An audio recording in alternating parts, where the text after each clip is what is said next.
Hello नमस्कार साथियों, स्वागत है आप सभी का ऐसा सरकारी अड्डा के यूट्यूब चैनल में। साथियों, उम्मीद करते हैं आप सभी बहुत ही अच्छे होंगे और आपकी तैयारी भी काफ़ी ज़बरदस्त तरीके से चल रही होगी। तो देखिए, आज की वीडियो में हम लोग बात करने वाले हैं रीजनिंग के कुछ इंपॉर्टेंट प्रश्नों के बारे में जो बार बार परीक्षा में पूछ ही ले जाते हैं। देखिए, सभी परीक्षाओं के लिए बहुत ही महत्वपूर्ण प्रश्न होने वाले हैं। आप किसी भी गवर्नमेंट एग्जाम की तैयारी कर रहे हैं, इस टाइप के प्रश्न हमेशा पेपर में देखने को मिलेंगे। तो देखिए, आसान ट्रिक के साथ प्रश्न को सॉल्व करने वाले तो ये रीजनिंग का पार्ट नंबर 42 होने वाला है। साथ ही इससे पहले 41 पार्ट करा चुके हैं। यदि आप लोगों ने उन पार्टों को नहीं देखा है तो प्लीज़ देख लीजिएगा, क्योंकि हम अपनी वीडियो में उन्हीं प्रश्नों को कवर करते हैं जो बार बार परीक्षा में पूछे गए प्रश्न होते हैं, जो रिपीटेड टाइप के प्रश्न होते हैं। और रीजनिंग में जितने भी टाइप के प्रश्न बनते हैं, साथ ही वो सारे टाइप के प्रश्न हम लोग पार्ट वाइज कवर कर रहे होंगे। तो आप लोग सीरीज से अवश्य जुड़ जाएंगे। तो चलिए चलते हैं अपने पहले प्रश्न की तरफ। देखिए, आपका पहला प्रश्न है मोस्ट इंपोर्टेंट प्रश्न। साथ ही इस टाइप के प्रश्न काफ़ी बार एग्जाम में देखने को मिले। तो सबसे पहले प्रश्न को पढ़ेंगे ध्यान से। प्रश्न हमारा क्या कह रहा है। प्रश्न दे रखा है, दिए गए प्रश्न में संबंधित संख्या ज्ञात करें। तो यहाँ पर देखिए, 8 का संबंध जिस प्रकार से 9 से दे रखा है, उसी प्रकार से 64 का संबंध प्रश्नवाचक चिन्ह के स्थान पर हमारी कौन सी संख्या आएगी, यही हमें ज्ञात करना है। तो कैसे करेंगे, आसान तरीका क्या होता है। देखिए, जब भी इस टाइप का प्रश्न आएगा परीक्षा में, तो सबसे पहले पता करेंगे कि 8 का संबंध या 9 से कैसे दे रखा, उसी प्रकार से हम पता करेंगे 64 का संबंध या प्रश्नवाचक चिन्ह के स्थान पर हमारी कौन सी संख्या आएगी। तो कैसे, देखिए आसान तरीका क्या होता है। सबसे पहले देखिएगा, आप लोग बोल रहे होंगे सर जी यहाँ पर 1 का गैप दे रखा, मतलब 8 के बाद 9 आता है तो यहाँ पर लगातार दे रखी। तो इसी प्रकार से यहाँ पर भी 65 आना चाहिए। 65 हमारा किसी ऑप्शन में नहीं दे रखा है, तो प्रश्न हमारा इस प्रकार से सॉल्व नहीं हो सकता। आप देखिए, यहाँ पर ध्यान से देखिए, जब संख्याओं को ध्यान से देखेंगे तो ये देखो 8 किसी संख्या का क्यू होता है मेरे दोस्त। तो आप लोग बोल सकते हैं सर जी ये 2 का क्यू होता है। 2 का क्यू करेंगे कितना होगा, 8 हो जाएगा।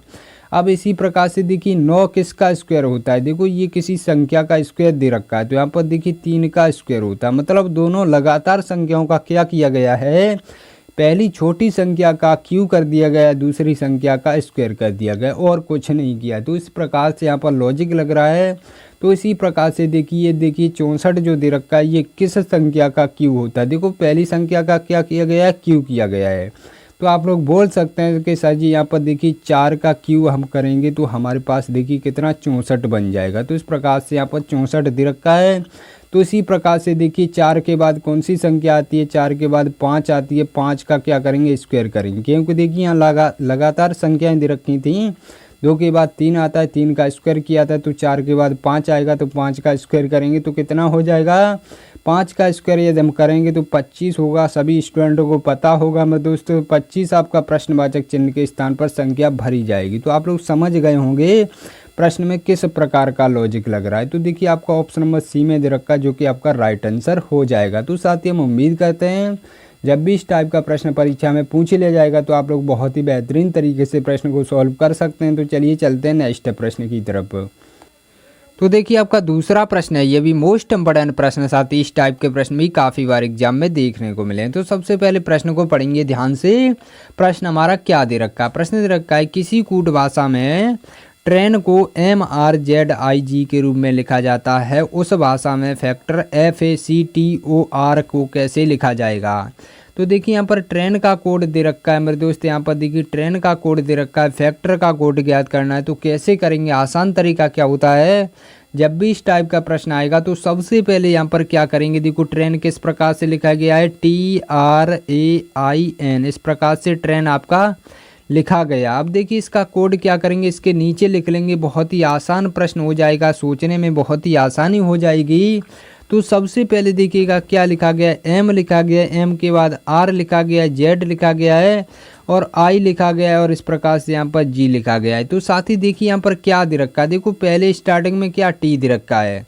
अब देखिए T से किसी प्रकार से M बना सकते नहीं। देखो यहाँ पर क्या दे रखा है, R और R समान दे रखे हैं। तो आप लोग यहाँ पर बोल सकते हैं इस प्रकार का तो यहाँ पर कोई लॉजिक नहीं लग रहा है। तो क्या करेंगे, यहाँ पर देखिए आप लोग लास्ट का अच्छे देखिएगा क्या दे रखा है, N दे रखा है, और स्टार्टिंग में क्या दे रखा है, M दे रखा। मतलब यहाँ पर देखिए क्या कर रहा है, त्रियक गुणा कर रहा है और कुछ नहीं कर रहा है। तो आप लोग समझ गए होंगे। यहाँ पर देखिए N का अपोजिट क्या होता है, M होता है। तो इस प्रकार से यहाँ पर M दे रखा। अब देखिए T का अपोजिट क्या होगा मेरे दोस्त, टी का अपोजिट जी होता है, मतलब यहाँ पर लास्ट में दे रखा है। पहले का अपोजिट लास्ट में दे रखा है और लास्ट का अपोजिट स्टार्टिंग में दे रखा है।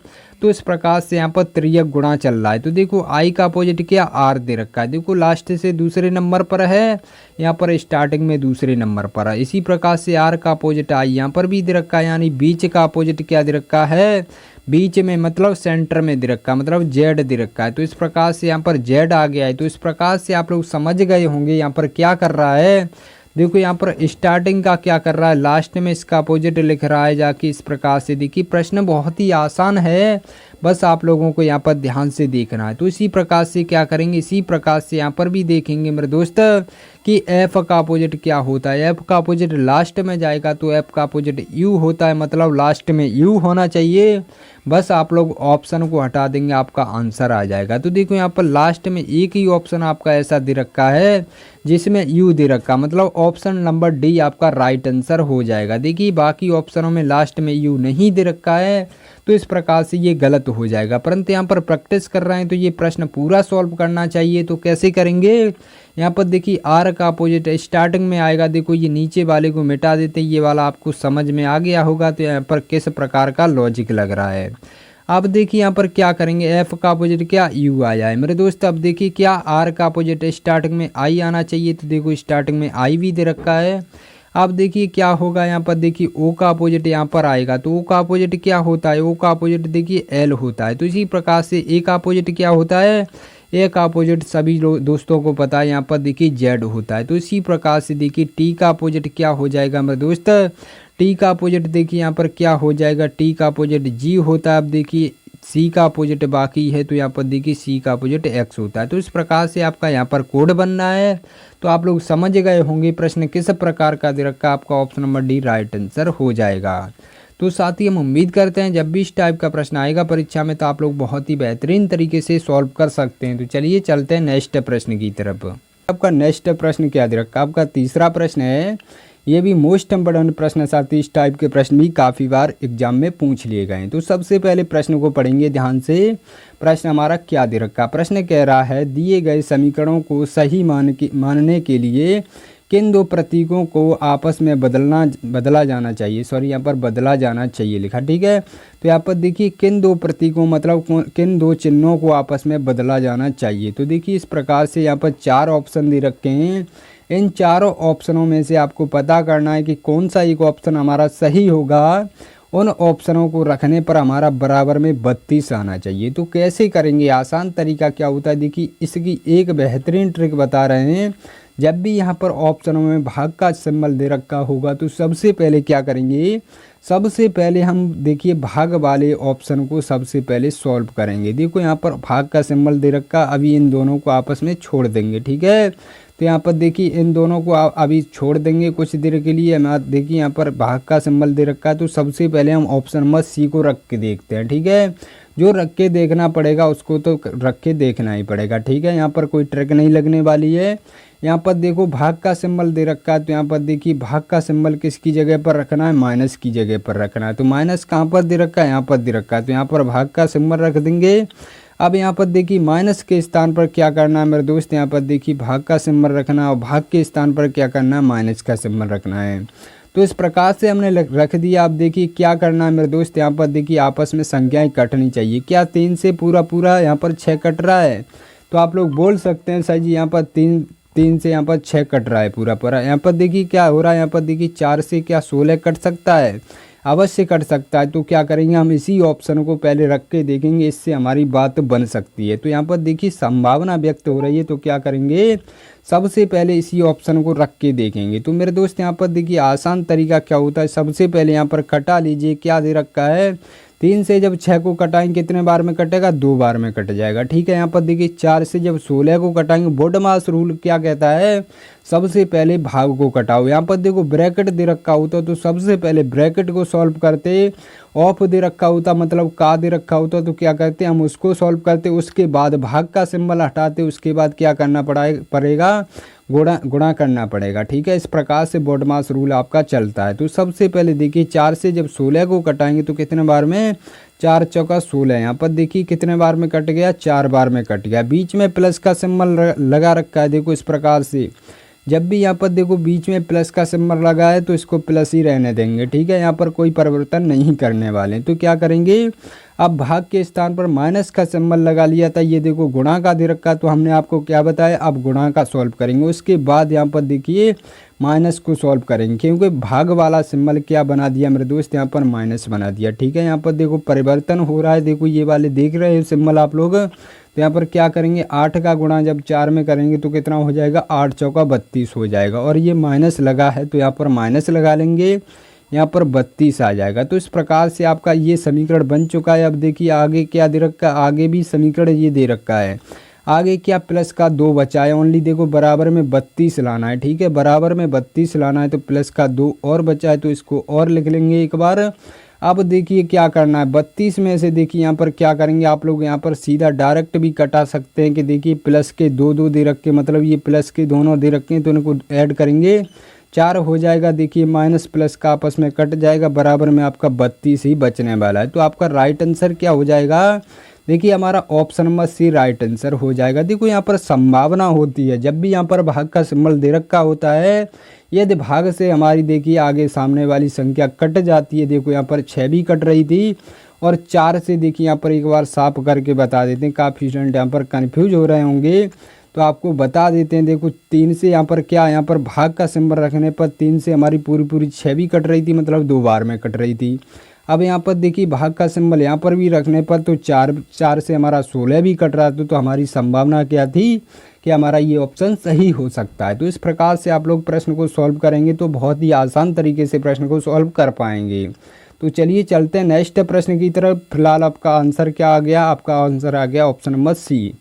तो चलिए देखते हैं अपना चौथा प्रश्न। देखिए आपका चौथा प्रश्न है, ये भी मोस्ट इंपोर्टेंट प्रश्न, साथ ही इस टाइप के प्रश्न भी काफ़ी बार एग्जाम में देखने को मिले। तो सबसे पहले प्रश्न को पढ़ेंगे।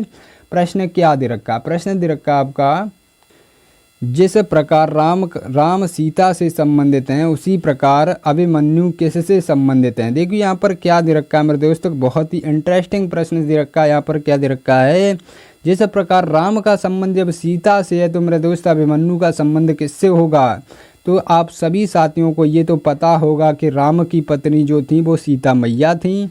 अब अभिमन्यु की पत्नी को पता करना है कि अभिमन्यु की पत्नी कौन होगी। यदि आपको ये सवाल यदि आपको याद होगा तभी आप लोग आंसर दे सकते हैं, क्योंकि ये जीके का सवाल है। देखो जीके में भी पूछा जा सकता है और आपका रीजनिंग में भी पूछ लिया जाता है, ठीक है। तो आप लोगों को पता होना चाहिए कि अभिमन्यु की पत्नी का नाम क्या था। तो अभिमन्यु की पत्नी का क्या नाम था, उत्तरा था। उत्तरा आपका राइट आंसर हो जाएगा। तो साथ ही हम उम्मीद करते हैं जब भी इस टाइप के प्रश्न आएंगे परीक्षा में तो आप लोग बहुत ही बेहतरीन तरीके से प्रश्न को सॉल्व कर सकते हैं। तो चलिए चलते हैं नेक्स्ट प्रश्न की तरफ। देखिए आपका नेक्स्ट प्रश्न क्या दे रखा, आपका पांचवा प्रश्न है। ये भी काफ़ी इंपॉर्टेंट प्रश्न, साथ ही इस टाइप के प्रश्न भी काफ़ी बार एग्जाम में देखने को मिले हैं।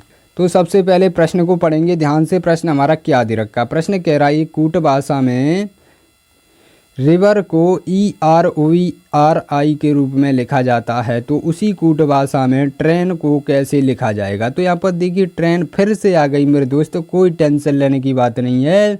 ट्रेन जब भी आएगी तो क्या करेंगे, हम इस पर चढ़ के यात्रा अवश्य करेंगे। तो देखिए कैसे करेंगे, आसान तरीका क्या है, देखो प्रश्न का जवाब देना है। फिलहाल तो यहाँ पर देखिए क्या रिवर का कोड क्या दे रखा है, यहाँ पर EROVRI दे रखा है। तो क्या करेंगे, हमने आपको क्या बताया था, देखो यहाँ पर क्या दे रखे हैं, किस प्रकार के लेटर दे रखे हैं। इसमें देखिए किस प्रकार के लेटर दे रखे हैं। तो आप लोग बोल रहे होंगे कि सर जी यहाँ पर लेटर तो समान दे रखे हैं। तो आप लोग क्या करेंगे, एक बार यहाँ पर देखिए रिवर को लिख कर देख लेंगे। यहाँ पर देखिए रिवर आपका किस प्रकार लिखा जाएगा, इस प्रकार से आपका रिवर लिखा जाएगा। अब देखिए इसका कोड क्या दे रखा है, देखो यहाँ पर दे रखा है स्टार्टिंग में ई दे रखी है, आर दे रखी है, ओवी दे रखी, मतलब मध्य का अक्षर यानी बीच का अक्षर ये देखो समान दे रखा है। यहाँ पर देखो आर है, कोई दिक्कत वाली बात नहीं है। बीच का अक्षर समान दे रखा, कोई दिक्कत वाली बात नहीं है। अब देखिए आगे क्या दे रखा, RI दे रखा, मतलब यहाँ पर RI दे रखा है। तो आप लोग कैसे कर सकते हैं, देखिए जब भी लेटर समान होंगे तो आप लोग एक बार देखिए इनको क्या करेंगे, इस प्रकार का जोड़ा दे रखा है, ठीक है। इस प्रकार का जोड़ा दे रखा है। तो यहाँ पर क्या किया गया है, ये वाले जोड़े को इधर इस साइड ले गया है और इस वाले जोड़े को क्या किया है, स्टार्टिंग में ले गया है। तो क्या किया है इसने, स्टार्टिंग वाले जोड़े को लास्ट में रख दिया गया है और लास्ट वाले जोड़े को उठाकर क्या किया है उसने पहले नंबर पर रख दिया गया है और बीच का अक्षर जो भी लेटर दे रखा है वो समान दे रखा है। तो आप लोग क्या करेंगे, इसी प्रकार से यहाँ पर भी लगाएंगे। तो देखो स्टार्टिंग का जोड़ा क्या करेंगे, ये लास्ट में ले जाएंगे तो लास्ट में क्या बनेगा, टी आर बनने वाला है। ठीक है, टी आर लास्ट में बनने वाला है। तो इस प्रकार से देखिए, और लास्ट वाले का क्या करेंगे, स्टार्टिंग में रख देंगे, मतलब आई एन बनने वाला है स्टार्टिंग में। और बीच में क्या लेटर दे रखा है मेरे दोस्त, यहाँ पर देखिए साफ कर लेते हैं, कोई दिक्कत वाली बात नहीं। ये वाला कोड तो आप लोग समझ गए होंगे। तो यहाँ पर देखिए पूरा साफ कर लेते, आपको एक बार बहुत ही बेहतरीन तरीके से बता देते। कभी भी प्रश्न इस प्रकार का आएगा तो आप लोग बहुत ही बेहतरीन तरीके से प्रश्न को सॉल्व कर सकते हैं। देखो लास्ट वाले जोड़े को क्या किया गया है, पहले नंबर पर इस प्रकार से रख दिया, और देखिए पहले वाले जोड़े को लास्ट में इस प्रकार से रख दिया, मतलब जो भी क्रम दे रखा अक्षरों का उस प्रकार से रख दिया। और बीच वाले को क्या किया गया है, समान रख दिया गया, मतलब बीच में ए ही आना चाहिए। तो इस प्रकार से देखिए INATR किस ऑप्शन में दे रखा, आई से स्टार्ट ओनली एक ही प्रश्न है। आप लोग चाहते तो एक जोड़े से भी सॉल्व कर सकते थे प्रश्न को। ठीक है, तो ऑप्शन हटाना सीख लोगे तो बहुत ही आसान तरीके से आप लोग प्रश्न को बना सकते हैं। तो देखिए आपका right answer option number B में दे रखा, जो कि बहुत ही प्यारा आंसर रहने वाला है। तो साथ ही हम उम्मीद करते हैं ये भी प्रश्न आपको समझ में आ गया होगा, और जब भी इस टाइप के प्रश्न आएंगे परीक्षा में तो आप लोग बहुत ही बेहतरीन तरीके से प्रश्न को सॉल्व कर सकते हैं। तो चलिए चलते हैं नेक्स्ट प्रश्न की तरफ। देखिए आपका नेक्स्ट प्रश्न क्या दे रखा, आपका 6वां प्रश्न है। ये भी मोस्ट इम्पोर्टेंट प्रश्न, साथ ही इस टाइप के प्रश्न भी काफ़ी बार एग्जाम में देखने को मिले हैं। तो सबसे पहले प्रश्न को पढ़ेंगे ध्यान से। प्रश्न हमारा क्या दे रखा, प्रश्न दे रखा, दिए गए प्रश्न में संबंधित संख्या ज्ञात कीजिए। तो यहाँ पर देखिए क्या दे रखा, संबंधित संख्या से जब भी प्रश्न आएगा परीक्षा में तो सबसे पहले देखिए यहाँ पर 15 दे रखा, 15 का संबंध 36 दे रखा, सॉरी यहाँ पर 15 का संबंध किससे, 36 से दे रखा। उसी प्रकार से 24 का संबंध या प्रश्नवाचक चिन्ह के स्थान पर हमारी कौन सी संख्या आएगी। तो कैसे पता करेंगे, आसान तरीका क्या होता है, सबसे पहले देखिएगा यहाँ पर क्या बनना है, क्या सीक्वेंस बना सकते हैं। यहाँ पर देखो 15 दे रखा है, यहाँ पर 36 दे रखा है। तो आप लोग एक बार देख लेंगे कि यहाँ पर देखिए किसी संख्या का स्क्वायर दे रखा है। तो आप लोग देखिए यहाँ पर देख रहे होंगे, यहाँ पर 6 का स्क्वायर दे रखा है, और ये क्या दे रखा है, 15 दे रखा है। तो आप लोग समझ जाना है मेरे दोस्त, यहाँ पर क्या कर रहा है, यानी कि अंकों को जब भी हम आपस में ऐड करेंगे, देखो 1 और 5 को जब भी ऐड करेंगे, यहाँ पर देखिए यहाँ पर 1 और 5 को हम ऐड करेंगे तो कितना बनने वाला है, 6 बनने वाला है। इसने कुछ नहीं किया है, देखो इनके अंकों को ऐड करके जो भी 15 में अंक दे रखे हैं इसके अंकों को ऐड करके उसका स्क्वायर कर दिया गया है। देखो 6 का स्क्वायर कितना होता है, 36 होता है, 36 ही आपका यहाँ पर दे रखा है। तो इसी प्रकार से यहाँ पर भी करना है। तो यहाँ पर 24 दे रखा है, तो 24 का क्या करेंगे, 2 + 4 इस प्रकार से कर देंगे मेरे दोस्त। अब यहाँ पर भी क्या बनने वाला है, यहाँ पर भी 6 बनने वाला है। तो इसका मतलब यहाँ पर भी 36 आएगा। 36 आपका किस ऑप्शन में दे रखा है, 36 आपका ऑप्शन नंबर सी में दे रखा है, जो कि आपका राइट आंसर हो जाएगा। तो आपका प्रश्नवाचक चिन्ह के स्थान पर कौन सी संख्या भरी जाएगी, यहाँ पर भी 36 भरी जाएगी। तो साथ ही हम उम्मीद करते हैं ये भी प्रश्न आपको समझ में आ गया होगा, और जब भी इस टाइप के प्रश्न आएंगे परीक्षा में तो आप लोग बहुत ही बेहतरीन तरीके से प्रश्न को सॉल्व कर सकते हैं। तो चलिए चलते आज के टेस्ट के प्रश्न की तरफ। देखिए आज के टेस्ट के प्रश्न भी काफ़ी इंपॉर्टेंट प्रश्न है साथी, और इस टाइप के प्रश्न हम आपको करा चुके होते हैं, तभी टेस्ट के रूप में प्रश्नों को देते हैं, ताकि आपकी साथ ही साथ रिवीजन भी होती चले और हमको भी ये पता चल सके जो भी मैं पढ़ा रहा हूँ वो आपकी समझ में आ रहा है या नहीं आ रहा है। तो जो भी हमारे पुराने छात्र हैं वो अवश्य जवाब दिया करिए मेरे दोस्त, बहुत ही अच्छा लगता है जब भी आप लोग जवाब देते हैं। काफ़ी स्टूडेंट जवाब देते हैं, मुझे बहुत ही अच्छा लगता है, मुझे ये लगता है कि मैं आपको पढ़ाता ही रहूँ। ठीक है, तो जो भी हमारे नए स्टूडेंट जुड़े हुए क्या करेंगे मेरे दोस्तों को, यदि इनका जवाब नहीं पता है तो पार्ट नंबर 41 को देख लेंगे, बहुत ही बेहतरीन तरीके से प्रश्न को समझाए हैं। और अभी तक आप लोगों ने वीडियो को लाइक नहीं किया है तो प्लीज़ कर लीजिएगा, चैनल को भी सब्सक्राइब करके घंटे वाले बटन को ऑन कर लीजिएगा, ताकि आपके पास नोटिफिकेशन समय समय पर आता रहे। तो चलिए मिलते हैं नई वीडियो के साथ, तब तक के लिए जय हिंद जय भारत।